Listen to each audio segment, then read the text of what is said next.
Bonsoir et bienvenue dans ce nouveau numéro de la saison 3 de Space Hack, le premier space dédié aux doyens des clubs français et surtout, bienvenue au Stade Océane. Nous sommes en direct comme toujours, mais cette fois nous sommes dans notre jardin, dans votre jardin ciel et marine, puisque le Hack nous a gentiment ouvert les portes du Stade Océane pour ce dernier match à domicile. Une belle récompense pour toute l'équipe qui travaille dur sur Space Hack depuis 3 ans. Alors merci infiniment au service com du Hack pour cette opportunité qui est pour certains un rêve de gosse. Et bien entendu, merci à vous, chers auditeurs, pour votre fidélité. Sans plus attendre, voici l'équipe qui m'accompagne ce soir en tribune presse. Il est arrivé au Havre en tombe comme un Auxerrois, mais il a chaussé ses plus beaux crampons ciel et marine pour rejoindre le Stade Océane. Le capitaine de la team est à mes côtés ce soir. Bonsoir Romain. Bonsoir à tous. Il ronfle tellement qu'il a refusé de dormir avec nous dans le Airbnb ce soir pour ne pas nous déranger. Le doyen de la bande est aussi présent ce soir. Bonsoir Vivien. Salut à tous. Tu t'endors pas Vivien, hein? Alors, je vais accepter votre demande d'intervention pour que vous entendez mieux parce que là, effectivement, on partage du micro, c'est pas simple. Voilà. Et on y va, c'est parti. Alors, pour info, tous les autres sont en bord de terrain en train de faire des vidéos pour le vlog de Thomas. Donc, désolé pour l'organisation, ça va être un peu fouillé, mais on va faire ce qu'on peut, promis. Space Hack, c'est avant tout votre émission, celle qui donne la parole à tous les supporters. N'hésitez pas à nous envoyer des messages dans le chat lié au Space et également le hashtag Space Hack, évidemment, pour interagir avec nous comme d'habitude. Alors, c'est une grande première pour nous d'être en direct du Stade Océane, évidemment, mais c'est aussi une grande première de réaliser un Space avant-match. Comme vous pouvez le constater, niveau technique, c'est compliqué, mais on va essayer. Sans plus attendre, entrons dans le vif du sujet avec un petit point au classement. Après la belle victoire à Auxerre, les hommes de Didier Digard sont toujours 16e et barragistes, mais comptent désormais 4 points d'avance sur Saint-Etienne. De l'autre côté, c'est l'inverse. Les écarts se sont resserrés, très resserrés, puisque le HAC a un point de retard sur Nantes et 2 points sur Angers et Reims. Lutte pour le maintien donc passionnante et indécise qui va prendre une nouvelle tournure ce soir avec la réception de l'Olympique de Marseille au Stade Océane. Les Olympiens, quant à eux, sont deuxièmes de Ligue 1 avec 1 point d'avance sur Monaco et 2 sur Nice, Lille et Strasbourg. Donc aussi ultra serré et indécis. 2 équipes donc qui vont jouer à fond le coup, Romain. Ouais, ce soir, on va forcément avoir un match ouvert puisqu'il y a de l'enjeu pour Marseille, il y a de l'enjeu bien sûr pour le HAC, on le sait, on joue notre maintien. On risque de voir un match où les deux équipes vont être engagées énormément. Et tout d'abord, petit point infirmerie, Gauthier Lloris et Antoine Joujou seront de retour, mais Gauthier Lloris sera sur le banc au coup d'envoi. Après avoir manqué le déplacement au Serre, il devait être au juste pour démarrer la rencontre. Et Ahmed Hassan Kouka, blessé sur la pelouse de la Baie des Champs, ne sera pas de la partie, tout comme Rassoul Ndiaye. Vivien, on est quand même très heureux de retrouver Gauthier, même s'il ne sera pas titulaire sur cette rencontre. Oui, j'ai un petit peu de déception quand même. On espérait le revoir sur le trait, mais moi je fais totalement confiance à Youté pour le suppléer. Et on va retrouver la même équipe que pour le déplacement au Serre dimanche dernier, donc moi je reste assez confiant. Et Romain, on attaque justement. L'absence d'Ahmed Kouka va permettre à André Ayew de démarrer la rencontre. Est-ce que tu penses qu'il va pouvoir tenir 90 minutes? Non, je pense que Ayou n'a pas 90 minutes dans les jambes. Je pense que ça va être difficile sans que Kuka démarre le match. C'est un joueur, même si je l'ai déjà dit, c'est pas le serial buteur forcément, mais c'est un joueur qui est toujours à fond pour les couleurs. Et donc voilà, Ayou va démarrer, mais on va voir, il y aura certainement du changement tactique au cours de jeu. Ouais, tout à fait. Didier Ligard va devoir donc composer avec cette absence et en espérant qu'André Ayew tienne 90 minutes. Après, on a déjà vu la saison passée ou en Ligue 2, José Casimir ou par exemple Issa Soumaré dépanner en attaque. Donc pourquoi pas rentrer en seconde mi-temps. Quant à l'OM, pour eux, ils seront privés de Ismaël Benasser et de Geoffrey Kondogbia. Alors, on va faire un petit focus vite fait avant de démarrer sur la forme des deux équipes. Honneur aussi les Marines, évidemment. Le HAC a fait match nul donc à domicile contre l'AS Monaco et a obtenu une très belle victoire à Auxerre 2-1 la semaine dernière dans le temps additionnel. Vivien, j'ai une stat intéressante. Le HAC compte une seule défaite à domicile sur les 4 derniers matchs. Toi qui es un éternel optimiste, est-ce que cette stat te conforte? Oui, au-delà de la statistique, c'est vrai qu'au niveau de notre forme actuelle, que ce soit à domicile ou à l'extérieur, même si on a toujours quand même une préférence pour les matchs en dehors du Stade Océane, je pense qu'on a vraiment de très bonnes chances de peut-être pas d'aller gagner, mais je pense qu'un nul est tout à fait atteignable et on n'est jamais à l'abri d'une bonne surprise. Alors, on a CC qui voulait intervenir. Mon cher Quentin, ça va être compliqué parce qu'il y a un tel décalage, si tu veux, sur place, qu'on n'entendra pas tes réponses et tes questions. Et Et vous m'entendez pas, les gars? je t'entends. Est-ce que tu m'entends? Bah bien sûr, je t'entends.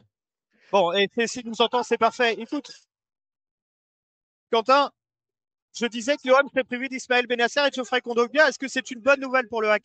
Bah écoutez, franchement, franchement, je suis très content pour vous. Profitez bien, les gars, surtout. Mais oui, pour répondre à tes questions, effectivement, donc, enfin, Benacer un peu moins parce qu'il est vraiment pas très bon ces derniers temps, mais Kondogbia, c'est une sacrée absence et en espérant que les attaquants en vrai fassent la différence et il y a largement la place de faire la différence que Cornelius à sa place est très moyen. Ouais, merci CSC. Donc, je le répète, comme je l'ai dit en début de Space, nous sommes dans des conditions techniques auxquelles nous ne sommes pas habitués. C'est vrai que le réseau est saturé et il y a un décalage entre les membres de l'équipe. Donc, on essaie de se passer le micro pour que tout le monde puisse intervenir. Comme je disais, sur les formes de deux équipes, on va revenir sur l'Olympique de Marseille, puisqu'il reste sur 2 victoires à domicile contre Montpellier et Brest et sur un nul la semaine dernière. Par contre, Marseille ne voyage pas bien du tout en 2025. Leur dernière victoire à l'extérieur remonte au 9 février à Angers. Sinon, ils ont connu la défaite à Auxerre 3-0, à Paris 3-1, à Reims 3-1 également et à Monaco 3-0 avant le nul à Lille. Romain, quand tu vois la forme actuelle du HAC et les performances marseillaises à l'extérieur depuis le début de l'année 2025, est-ce que tu y crois? Ce soir, j'y crois. Et pas seulement parce que je suis parti à Vrai, mais je sens qu'il peut se passer quelque chose. Le stade Océane va faire le plein. Il y a une énorme ambiance. Une énorme ambiance derrière les joueurs. Le capot vient de prendre le micro. C'est excellent. Et vraiment, vraiment, ce soir, on a le droit d'y croire. Vivien, on a vraiment l'impression de retrouver les ambiances des grands soirs à Océane, comme lors du match contre Dijon ou lors de la réception de Strasbourg l'année dernière. On sent que le public s'est mobilisé pour répondre présent, pour pousser les Ciels des Marines. Ouais, c'est exactement ça. La comparaison est tout à fait pertinente. On a vraiment l'impression, là, si on est de la ligne droite, que tout le peuple chez les Marines se mobilise pour porter les joueurs. Et je sens que cette ambiance va vraiment les transporter et qu'on va réussir à le faire.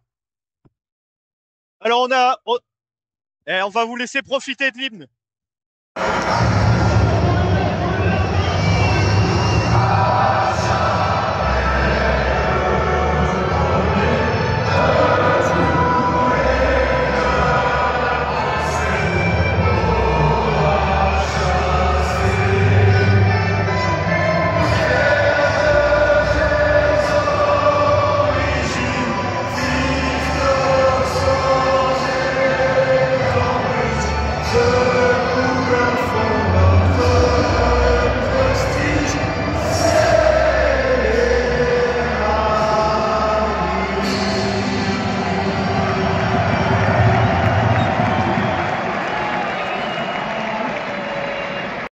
J'espère que vous avez pu l'entendre. En tout cas, perso, j'ai des frissons et c'est pas parce qu'il fait froid.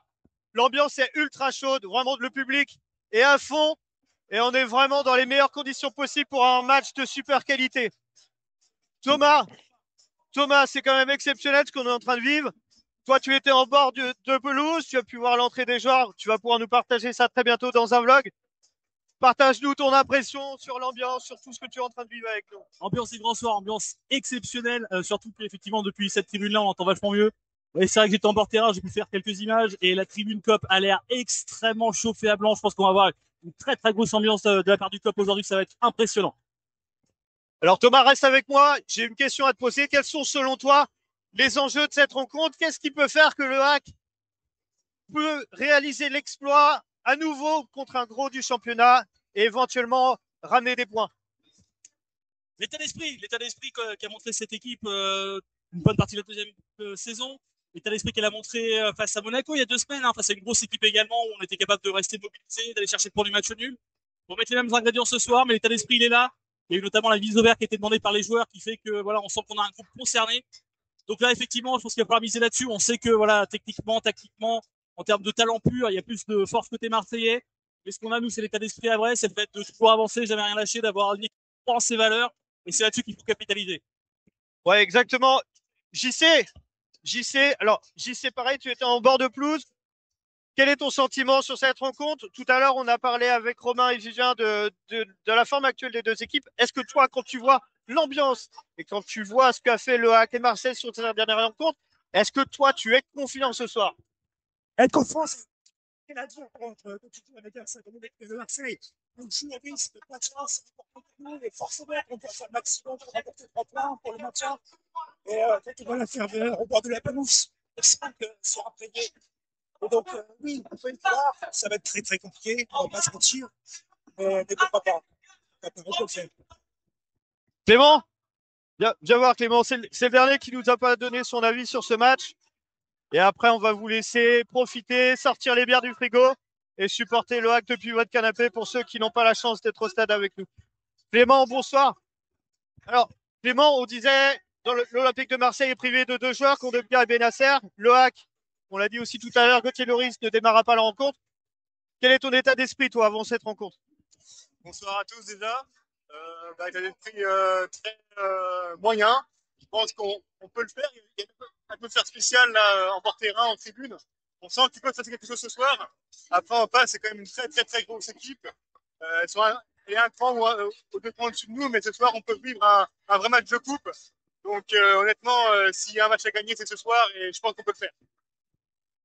Merci Clément, merci à tous les... Oui, c'est... Guillaume, j'ai une question pour toi. Bah, pose-moi ta question, mon grand. Dis-moi, comment tu sens les joueurs? Comment tu sens l'atmosphère? Est-ce que tu penses que ça peut basculer de notre côté ce soir? Totalement, totalement. Honnêtement, le public peut jouer vraiment son rôle de 12e homme. Comme l'avait dit Aruna Sanganté après Auxerre, le public a joué un rôle hyper important dans la remontée, dans la victoire. Et je pense que vraiment, ce stade d'Océane, il est en fusion ce soir. Il va être en fusion. Si les joueurs emballent leur rencontre, ça peut être énorme. Et à mon avis, ils peuvent réaliser de très grandes choses ce soir, Quentin. Mais parfait. Ramenez-nous les 3 points, c'est le plus important, les gars. On va y tâcher. Donc, on est en direct de la tribune de presse. Merci encore au service comme du hack. Merci à GRLI. Merci à tous de nous avoir permis d'avoir cette opportunité de réaliser un rêve de gosse pour la plupart d'entre nous. On kiffe pour vous. On est là pour vous. On va vous préparer un space d'après-match qu'on réalisera normalement demain soir dans de meilleures conditions puisqu'on sera à la maison et à la maison. Il y a moins de monde qu'au stade Océane. Voilà, en tout cas, j'espère que vous allez kiffer ce match. J'espère qu'on va gagner et qu'on va se maintenir en Liga. En tout cas, ce groupe, ces supporters, ce public, cette ville le mérite. On le mérite tous. Et voilà. Je vais vous laisser. Romain, un dernier petit mot pour tout le monde. Allez, le hack. Gilles, je ne peux pas t'entendre, mais je sais que d'ici là, tu dis de chez toi, allez le hack et allez le Havre. Merci à tous. On va refaire évidemment des spaces, j'espère, en direct du Stade Océane dans de meilleures conditions. On aura travaillé la technique. Le match est dans 17 minutes. On vous laisse. On vous souhaite une très bonne soirée. On se retrouve très très vite pour débriefer cette rencontre. Allez le hack et à très vite les amis. Bonne soirée à vous les gars, profitez bien. Ciao, t'es avec nous Quentin, t'es avec nous mon ami.